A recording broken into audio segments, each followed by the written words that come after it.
I've watched every presidential inauguration that I can remember since I was a little boy and long before I ever imagined that I would live and work in America. But I had never watched one the way I watched the inauguration of Joe Biden. I never considered the details leading up to an inauguration. I watched this one like a nervous parent, making sure everything went as planned. Because for years, thanks to the last 4 years at least, everything is different. Our demons are on full display. Our union is certifiably imperfect. Our nation is divided. After a year that takes first place in our history for death, destruction, fear, and injustice, normalcy is struggling to regain its place. And one thing with which we will struggle in this new day for America is the death of shame. In addition to the other norms that the former president destroyed, he turned lying, deliberate, casual, and often with the force of law, into an art form, and with that contributed to that death of shame.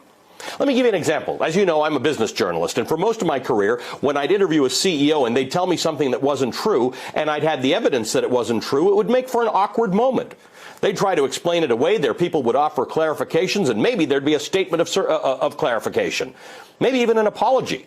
If the lie or any kind of wrongdoing pointed out by the press was significant, someone might resign, a red letter of sorts on their chest, a mark of shame.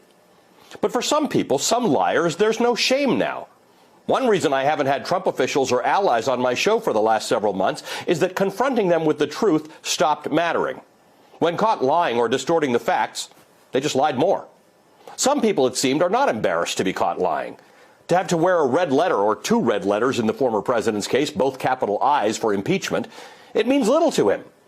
There's no contrition. Rather, he explains it away as partisan or calls it a hoax or a witch hunt, a source of shame once again somehow morphed into a badge of honor. That thing, the death of shame, is the real catastrophe. If we humans do not feel shame in doing something wrong or in getting caught doing something wrong, what guardrails exist?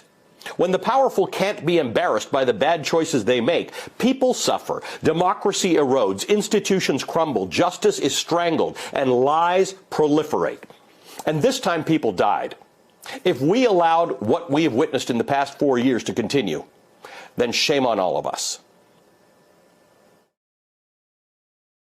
Hey, thanks for watching our YouTube channel. You should know that you can follow today's top stories and breaking news and catch up on your favorite MSNBC shows all in one place.